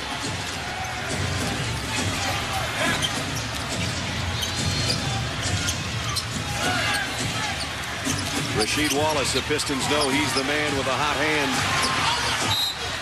Ball still with the Pistons with 4 on the shot clock. Yeah, good match for Rasheed because of his size. So if he can get Al Harrington low, he can turn and elevate. Again, Harrington pushed him out too far off the block.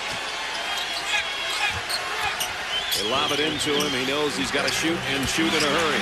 Well, he's going to go to the rack with it, and he wasted too much time. And Jermaine O'Neal not only rejected it after the shot clock expired, but he let Wallace know about it. But again, he had a chance to catch that on the post. Instead, he pops out behind the three-point line. Let's see if that O'Neal block, even though time was out officially when it happened, will inspire the Pacers.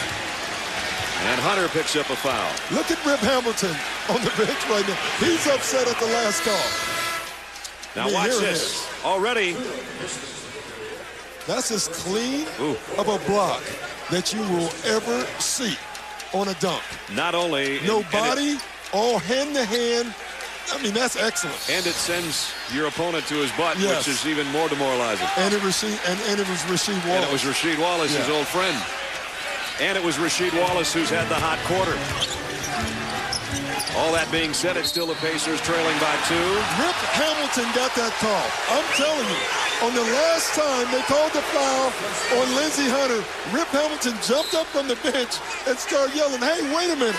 That's what I'm doing, and you're not giving me that call." The next play, Lindsey Hunter flops and gets it. That's the first foul on Reggie Miller. And that was a good call. But Rip Hamilton took up for his teammate because he wants that same treatment when he gets out on the floor. Paid off, didn't it? Okoro had a great second quarter off the Detroit bench. And the Pistons travel. 10th Piston turnover. It's a big difference, though, in turnovers. That's a turnover there that they have to take the ball out of bounds. You know, you don't want the turnover, but they don't get a quick two. Right. Our test with Chauncey Billups on. There's a mismatch. Now he gets double-teamed by 2 smaller guys. Bender, he'll try a 3. Got it!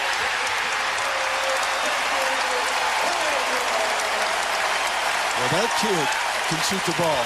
But again, Anthony Johnson created those 2 points, or 3 points.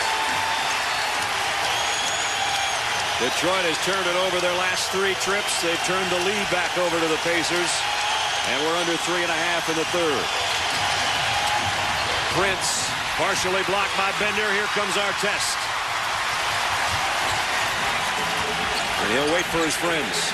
Bender's going to try a second. Heat check. Little heat check from the top of the circle.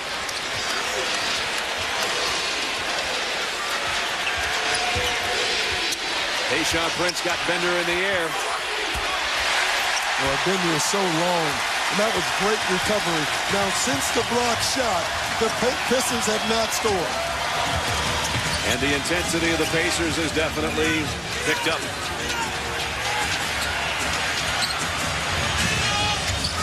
O'Neal. Harrington tracks down the offensive rebound. Bender's going to try to take it inside this time. And a blocking foul. And, oh, boy, Larry Brown just came out of his suit. So did Rasheed Wallace.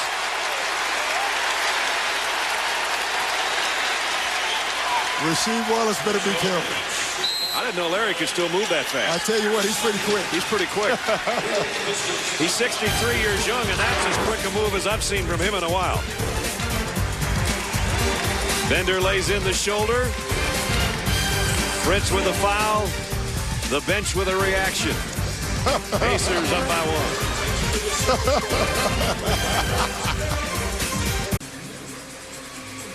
1. Beautiful night in Indy, and our aerial coverage is courtesy of the Goodyear Tire and Rubber Company and its fleet of airships, reminding you to enjoy the drive on Goodyear's new Assurance tires. Let's check in with Jim Gray. All right, Brad, thank you very much. I'm here with a couple very popular guys here in Indianapolis. The Colts' Marvin Harrison, wide receiver, and Peyton Manning, the All-Pro. You guys went to the AFC Championship game, lost to New England. What did two offensive guys like you think of a great defensive struggle here? Well, obviously, it's probably not as exciting to most people, but being an offensive player, I can appreciate good defense. I can tell you that. And Pacers are doing well. They're going to pull it out in the end tonight. And at least you're not getting beat up. You guys had minicamp. How did it go trying to return back to the championship game into the Super Bowl? It went well. Marvin's healthy. That's really all I care about on offense. No, everybody's healthy. We're excited. Obviously, we came close last year, Jim. Hopefully, we can take it a step further this year. Marvin, what do you make of this defensive struggle for a guy who puts a lot of points on the board? You may have scored more in the game yourself. Well, yeah, I definitely like a game where we can score a lot of points, but it's a good game, it's a close game, but this game's going to be won with defense, so offense, it'll play its part towards the end. Final thought, Peyton, it's been a wild ride for the Manning family. How's Eli doing, and have things calmed down somewhat? They sure have, Jim. He's doing well up there in their off-season workouts. He's excited about next season. I'm real proud of him. All right, we look forward to football season. Back to the basketball now. Thanks, guys. Thanks, Jim. All right, fellas, back to you, Brett. Thanks, Jim. Two of the greats in modern-day football. Peyton Manning and Marvin Harrison. What a combination those two are. Detroit now hasn't scored in its last 6 trips. They haven't scored since that block shot. That's right. It's amazing how one play can turn around a game. We asked the question out loud, will that fire up Indiana, even though it was a block shot that really didn't even count because the shot clock had expired.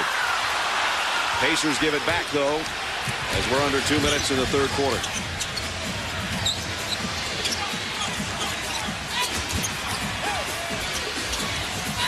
Phillips gives it up to Corliss Williamson. He's going to try to drive on Bender. Tough shot over those long arms. Well as Harrington played in game 1, Bender is having the same effect in game 2. They're both out there right now with O'Neal. The 3 guys that came straight out of high school. The 3 babies on this team, and Artest, the old man at 24, just missed a jump shot. There's a lot of youth being served right now. Anthony Johnson's the oldest guy on the floor for the Pacers, and he's about 28. But you know, it's funny. You look at the Pacers and you see all that youth, but this is youth with experience. Right. This is not like they're young with 1 or 2 years in the league. That kid's These been are guys around. who are 24 or 25 years old who have been in the league for 7 years already. O'Neal's been in 8 years, Harrington 6, Bender 5. And they're still in their early 20s. You know, when you think about this team and the way it's been put together, the name that never comes up is Donnie Walsh. Right. And he is the architect of this basketball team. And you and I were talking about that. Every year he seems to make a shrewd move or a great draft choice, something like that. And you know what else stands out? As many great players that they've had to come through this franchise, not one has ever left the franchise. Via free agency. Exactly. Williamson got them both. 9 for Corliss off the Detroit bench. 1-point ball game. 1 minute left, third quarter.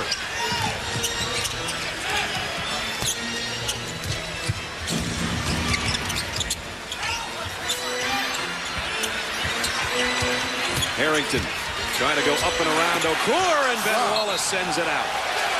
See, that's where Ben Wallace is great.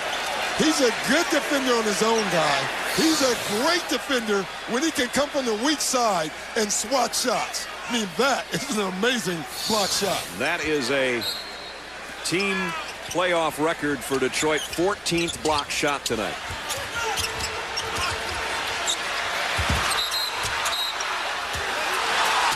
See, Artest again. He's out of control right now. He really is so concerned with drawing fouls, he's forgotten that he's an excellent offensive player. That's his 4th foul. Every shot is leaning forward, ripping the ball through. He is so concerned right now with drawing fouls. He's forgotten he didn't need to do that to score because he's an excellent offensive player in his own right. And we've seen so much offensively from him in the postseason against Miami, especially. when he was probably the MVP for the Pacers in that 6-game win.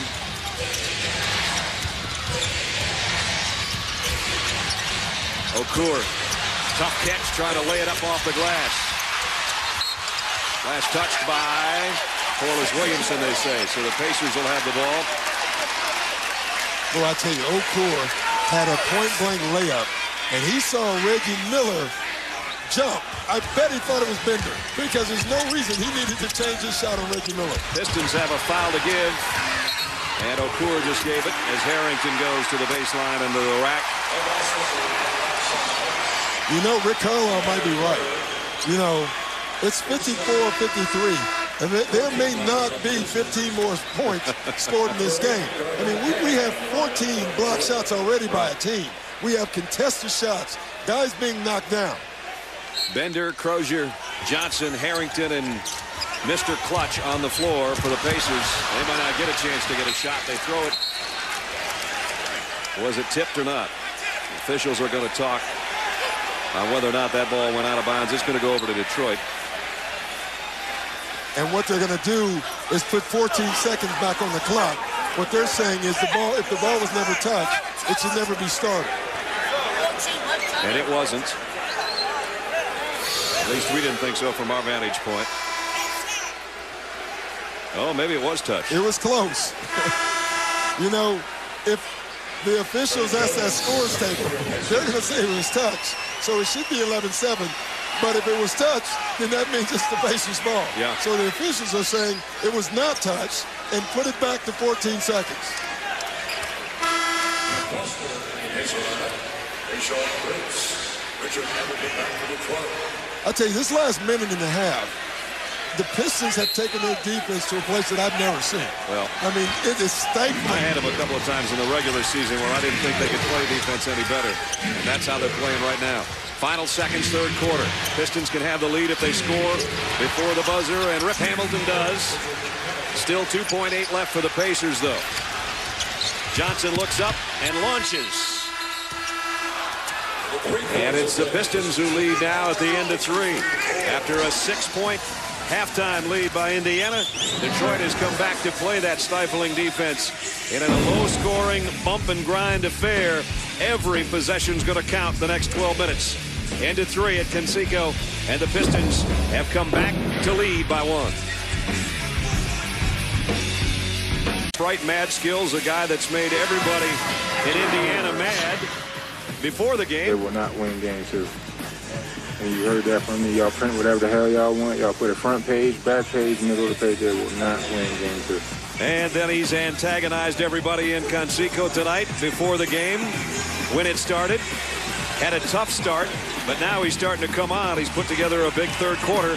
He had 8 of his 10 points in the third. Rasheed Wallace. He's done a little bit of everything, including a little dance. And listen, those are the best moves of the game. Right there. I mean, those are some great moves right there. But, Brad, you know what I love about Rasheed Wallace? You know, he says things he shouldn't say at times, but give me 12 players who play with emotion. He has that. Yes, he plays with enthusiasm. Sometimes it goes overboard, but the guy plays with emotion. Every coach wants that. Let's see if that Detroit defense can keep doing what they're doing, or if the Pacers can come to life offensively. They had 11 points in the third quarter. That's a playoff low for them. Crozier. Foul by Rasheed Wallace. So we check in with Michelle. Hey, guys, late in the season, Joe Dumars challenged Rip Hamilton to become more than a scorer. He told him Rip was cheating himself. And that's when Rip says his defense got better, his assists went up, and he decided he was going to become just a better all-around player. And another all-around effort from Rip tonight would be appreciated, guys. It is Joe Dumars' birthday. It would make a fitting gift. Joe, part of the Pistons championship backcourt with Isaiah Thomas in his playing days. He was a great player. He really was. No, he really was. And he was a quiet, great player. He got the job done. You never knew it. And tough. And tough as nails. And I think that's what he's trying to instill, not only in Rip, but in their whole team. 11 lead changes. We've been tied 9 times. Corliss Williamson goes up strong, comes down with a jump ball situation with Al Harrington. The rest of this game is going to be a war. We should clap when someone scores because it's going to be difficult. I'm telling you. You're going to have to earn 2 here.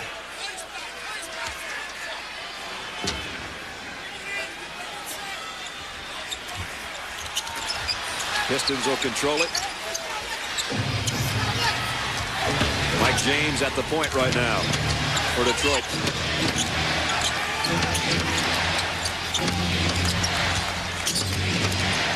Trying to break down Tinsley, who's had foul trouble all night. Pacers block one inside. I mean, Brad, I'm going to ask you again. That was good offense. He attacked the rim. That's what you want your players to do. That was better defense. It was. 2 guys blocked that shot.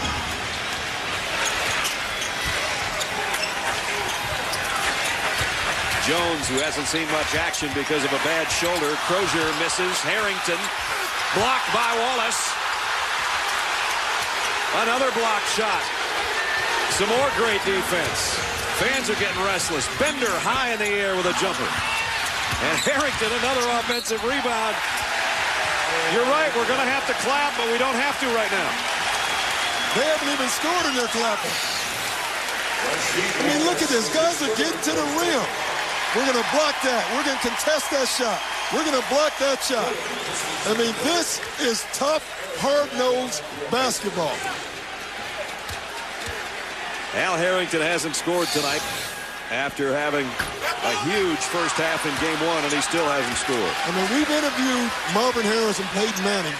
We should have Buddy Ryan here because this fits him far more. I was going to say we need a couple Colts linebackers is what we need. Harrington missed badly and knew that one wasn't going. He tried to crash the rim to get his hands on it. So an opportunity for the Pacers. Goes awry there as 2 missed free throws. They still maintain a 1-point lead. Hamilton blocked by Jones away from the basket. That's 3 blocks in a row by each team. We got a block party that's broken out here in Indianapolis. 18,000 people at a block party. Tinsley, he got an opening. Wow. Tinsley did his Isaiah Thomas impression right there. Wow. First points for Jamal since the first quarter. Timeout. Under 10 to go. I told you they would clap when someone scored. Jamal Tinsley is why everybody's clapping right now. A lot of shake, a little bake, and a lot of cooking over there on the bench. They'll take any basket they can get right now.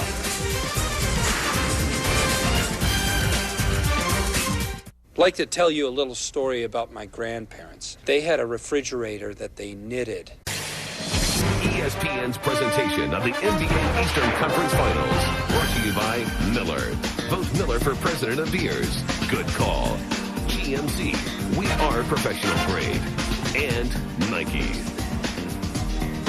Pacers by 3 with under 10 minutes to go. And this series and this game, I think, is about survival more than anything else. And our old buddy Rupert, Indianapolis' newest millionaire from the Survivor Series, our good friend Rupert Bonham in attendance. He got the crowd fired up before the game. And Jermaine O'Neal's defense got the Pacers fired up in the last 5 minutes or so. But, Doc, this is defense, defense, defense. I mean, look at Ben Wallace here. You think he's not involved in his play, but he's spying now. I see you. I can get there. I can block shots. Both teams, but look at the effort here. You know, again, Brad, we talked about it in the break. Our league was talking about guys that don't play hard. This is all this is about. 2 teams who are roaring, fighting hard, playing extremely hard, and they're not going to let you score. Every basket's crucial. Check in with Michelle Tafoya. Well, in that last time out, Larry Brown said, look, we got to get stops. We've got to win the secondary break, and we've got to rebound the basketball. Then he looked up at the clock and said, listen, guys, all we have to do is win the next 9 minutes. And they start with a basket, Brad. They won the first 20 seconds out of the break, that's for sure. And that's a nice sign. Chauncey Billups is really mixing it up well in this second half. Tinsley will try it again. He hit the last shot. Rebounded by Detroit. And Chauncey Billups, who had gone 53 minutes between field goals, tried another one there and didn't get it that time.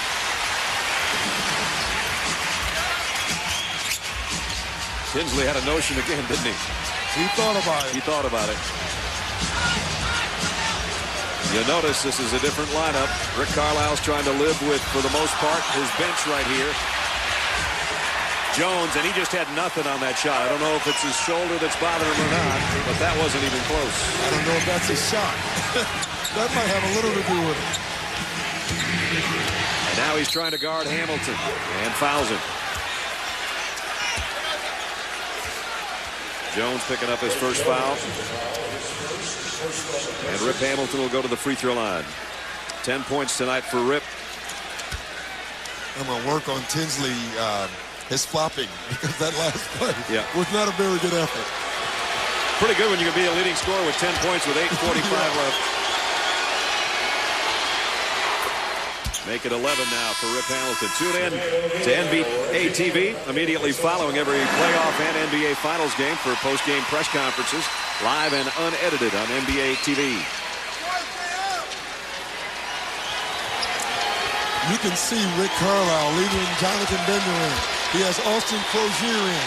He just put Reggie Miller in. He just put Jermaine O'Neal in. What he's saying is we have to find some way to score some points here. Jermaine O'Neal has not scored in the second half.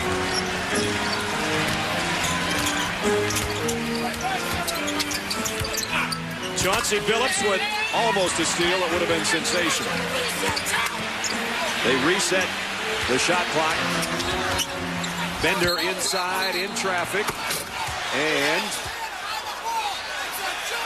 jump ball is called. Bennett's avatar had several things he was going to call. He was going to call a travel. That's why you see Larry Brown acting the way he's acting, because he thought it was a travel first. And it probably was. And instead, he called a jump ball. So Bender and Prince will jump it. And Bender won it, but Ben Wallace got his hands on it. Bender won the tip, but it stayed in the air, which allowed. And here comes the offensive foul. Now, you know what Rip Hamilton is thinking. Reggie Miller is the king of push-off, and I just got caught. And the reason he got caught is because when he pushed Reggie Miller, he flopped. He knew how to sell it. I mean, watch the push and watch Reggie's reaction. Oh, like he was shot. And Rip knew it. That's why he didn't complain. Remember, Rip said he's the godfather of knowing the tricks. Crozier, another block shot by Detroit. Back come the Pistons. Hamilton, pull-up jumper. Oh, boy. He won't get a better shot all night. 17 block shots.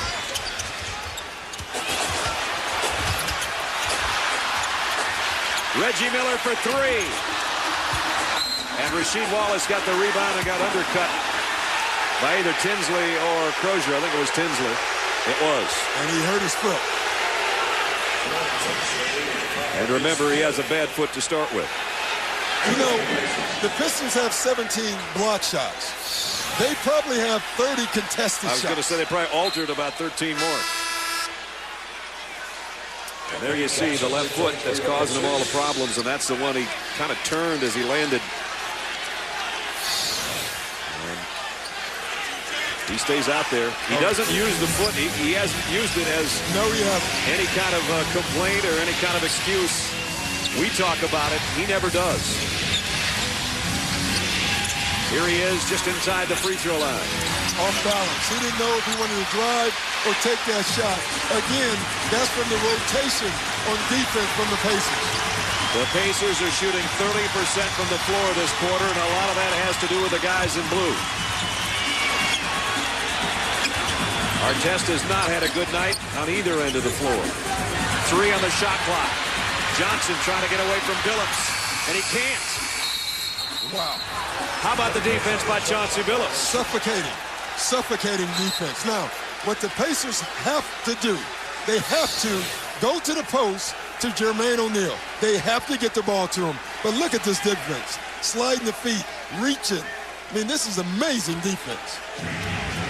And there you see the clock had expired.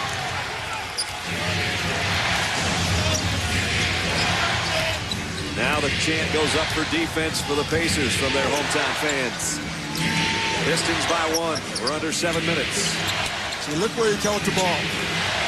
He's so far away from the bucket that he has to shoot a jumper. You know what I mean? Yep. In front of the rim. He needs to catch it about 2 or 3 steps deeper. And you could see the grimace on his face when he turned before he took that shot. That wheel's just not working right. Jermaine O'Neal, will he touch the ball this trip? Nope. But Artest does draw a foul for Prince. See, Artest has been trying to sell that all game, and finally he got one. He got his hands up into Tayshaun Prince, which is going to allow him to go to the line. So Artest back to the free throw line, where he's hit the only 2 times he's been there.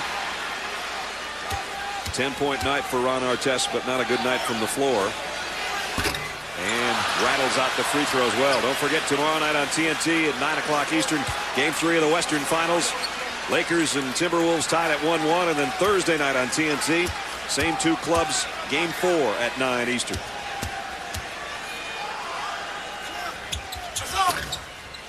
I tell you, Brad, when you play defense this hard, your offense does struggle. You're exhausted.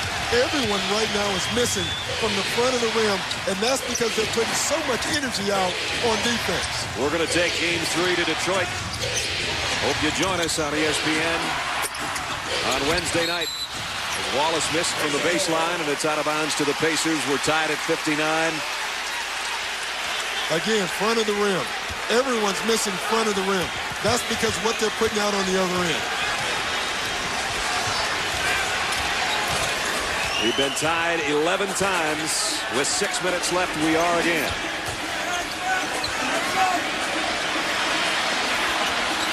Rasheed Wallace right in Jermaine O'Neal's grill. Now he goes, and Ben Wallace sends it back. Block number 18. Timeout.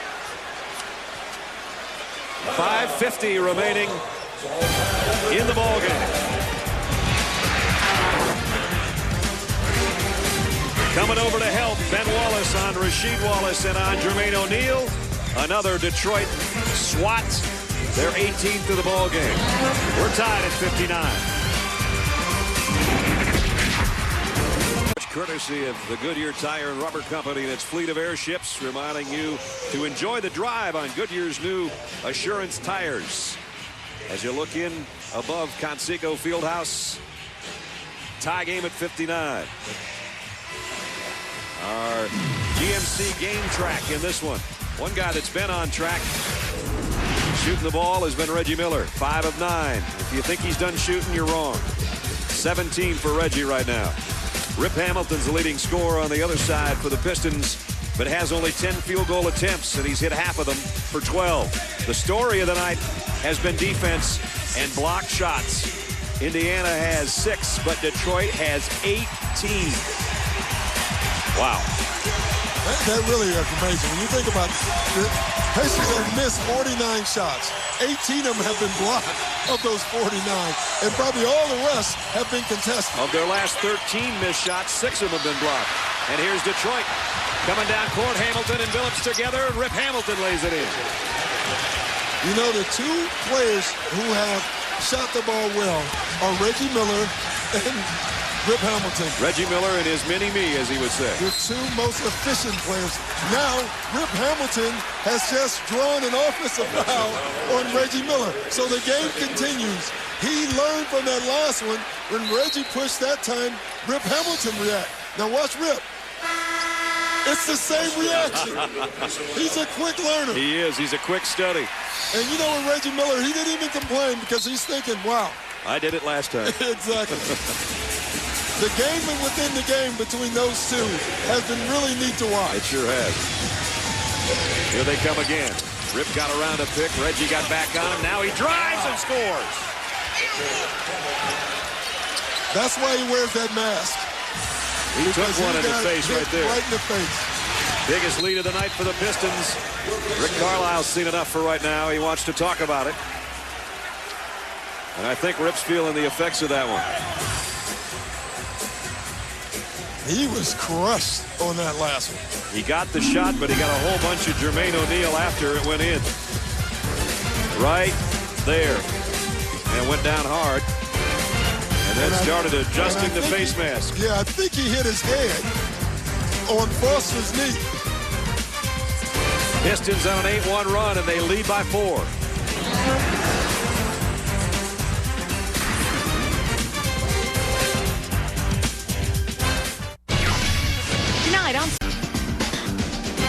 You're watching the NBA Eastern Conference Finals on ESPN. There's your man. Who's going to survive tonight?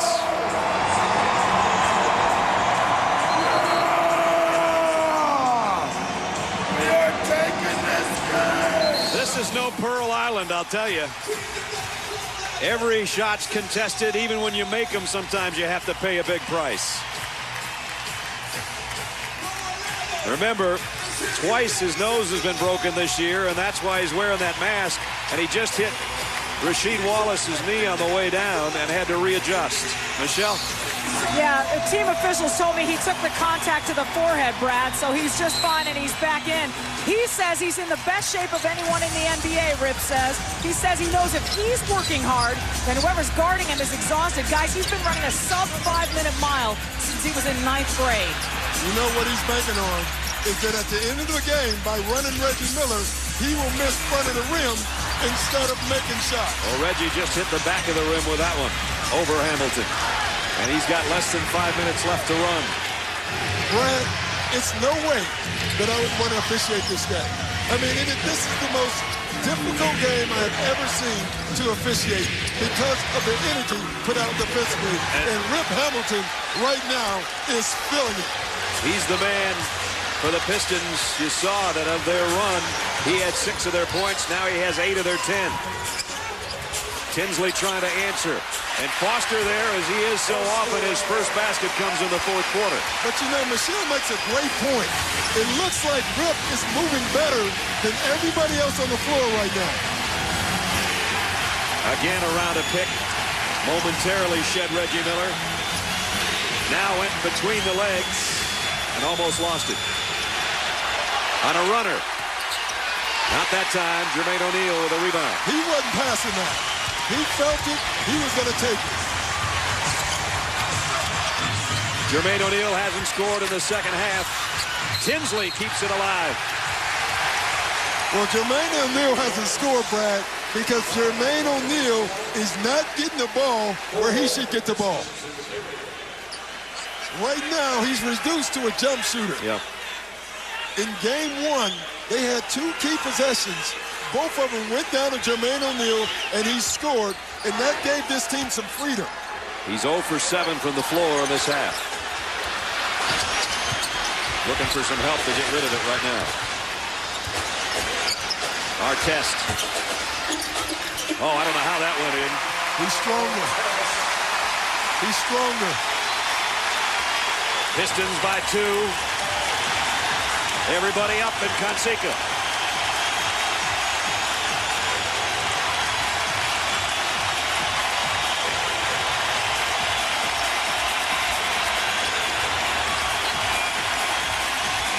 Wallace goes strong.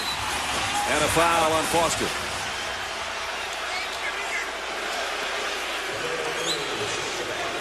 I mean, again, Brad, we talked about Tayshaun Prince using his length. He does it again. Contested shot. But Artest was just stronger.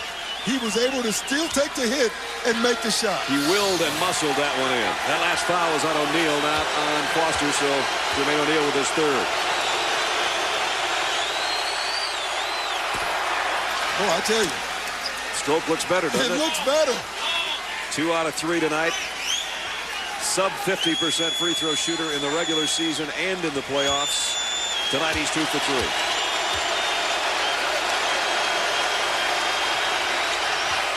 And he got them both. With ease. And that sits everybody down.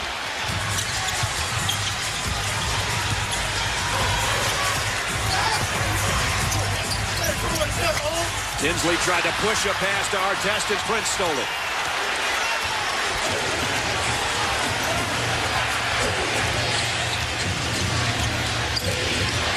Chauncey Billups,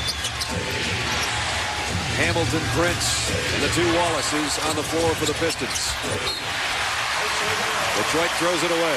Yeah, I tell you, Tayshaun Prince had an opening. I thought he should have gone on and tried to make it. Good thought. We approach 2.5 minutes. The Pistons trying to tie the Eastern Conference Finals at 1 apiece before they head to the Palace of Auburn Hills 2 nights from now.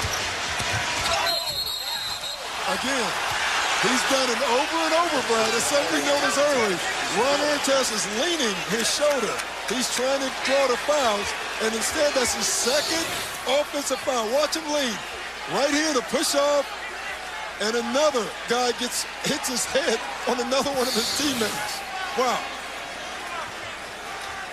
5th foul on Artest. Pacers have turned it over 6 times. They have to go to Jermaine O'Neal.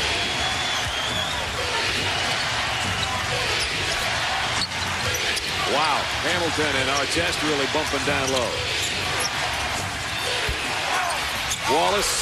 Ben Wallace got it back, missed twice, but he's fouled the second time.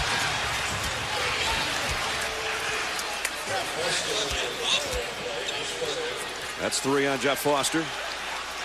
It will send Ben Wallace back to the free throw line. Look at these two. No, exactly. He's not moving them very far. No, but and what Ron Artest is doing, he's not allowing Rip Hamilton to go set the cross screen for Wallace, and that's a good move.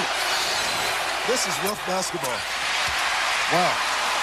Yeah, this might be the home of the Indy 500, but this is more like a demolition derby tonight. Well, you know, Peyton Manning is thinking, I much would rather play football than basketball right now. Detroit had hit its last 15 free throws until that last miss, and now they missed 2 in a row. After Ben hit 2, he missed 2. And that keeps it a 4-point game, and folks, don't go anywhere. We're at 2 minutes.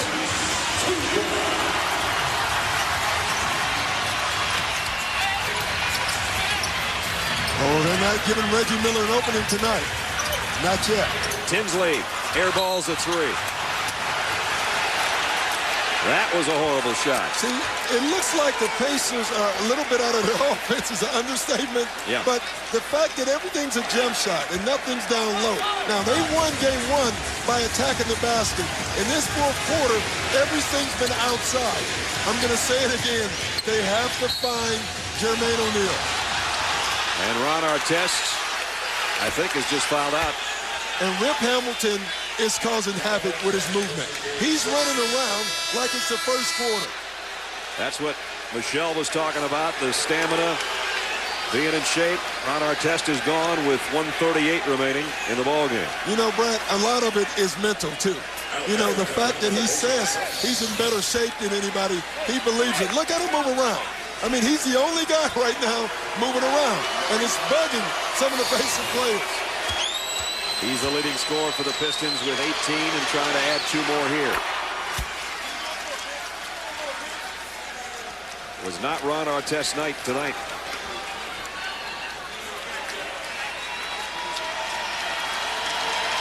Hamilton, who led the team in the loss in game 1 with 23, now has 20. And timeout, Indiana. And they're in a heap of trouble with 1:38 remaining. They trail by 6, and they can't seem to get points because those guys won't let them. Pistons trying to even things before they head home. They're a minute 38 away from doing that. In game 2. And you heard that from me. Y'all print whatever the hell y'all want. Y'all put a front page, back page, middle of the page. They will not win game 2. Ain't no more to be said. We will win game 2. Teammates have any react? We will win game 2. Those are the comments of Rasheed Wallace. We can guarantee you one thing. We'll have game 3 Wednesday night in Detroit. Our coverage starts at 7:30 Eastern time with NBA shoot-around. The draft lottery selection process will begin as well. Game 4 Friday night at Detroit. It's every other day, folks. It's as easy to remember as that. The Pacers trying to go up 2-0. They haven't lost a playoff game at home. They're a minute and 38 seconds away from that changing if they can't make up a 6-point deficit here.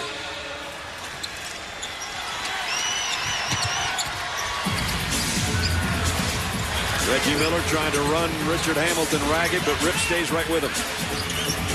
O'Neal driving the paint and missed inside. But I like the look. They got it to him, not as deep on the post as he wanted to get it, but he got all the way to the basket. Chauncey Billups just double dribbled right in the middle of the floor.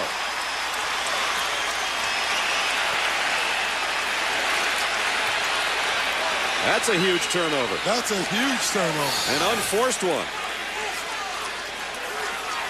No, he didn't touch it. They're saying that it was a double dribble because it did look like that he was reaching to touch it, but he never touched it.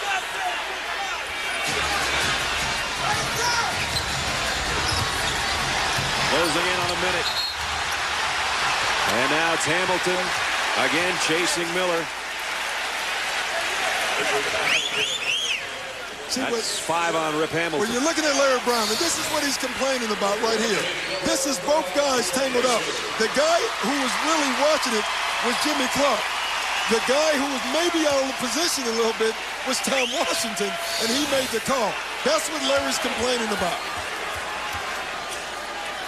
Reggie Miller, 7 for 7 from the free throw line tonight. It's his first point of the fourth quarter.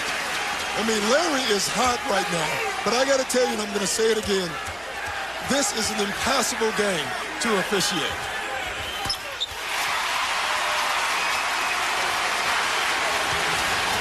Four-point game, 1:10 left.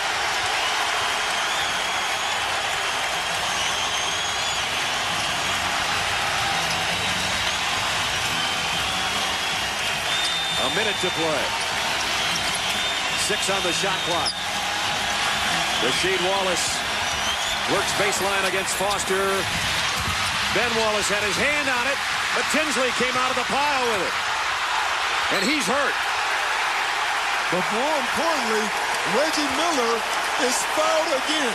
The one guy you cannot foul in this game is Reggie Miller, and he's going to the line again, getting them 2 easy buckets.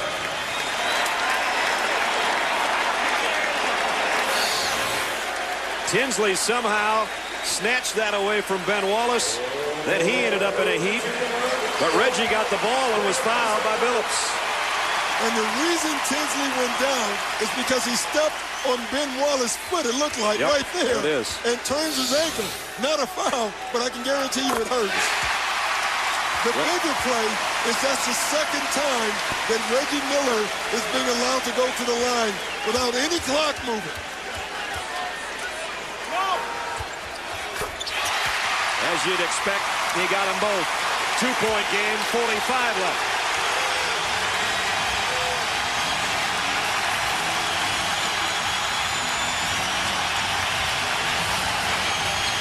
Hamilton trying to get free of Miller on the baseline. Gave it right back to Wallace. O'Neal blocked it. 4 on the shot clock. I don't know if Billups knows that. He lost the handle. Tinsley, Reggie Miller. And it's blocked again. Wow. What a block. How did Prince get there? What a block. I didn't think it was any way possible for him to get this shot. He's 10 rows into the crowd. I'll tell you what, he laid out his entire body for this play. Brad, that is an amazing. Reggie Miller had a 5-step advantage on him. There was no way he could get to this ball.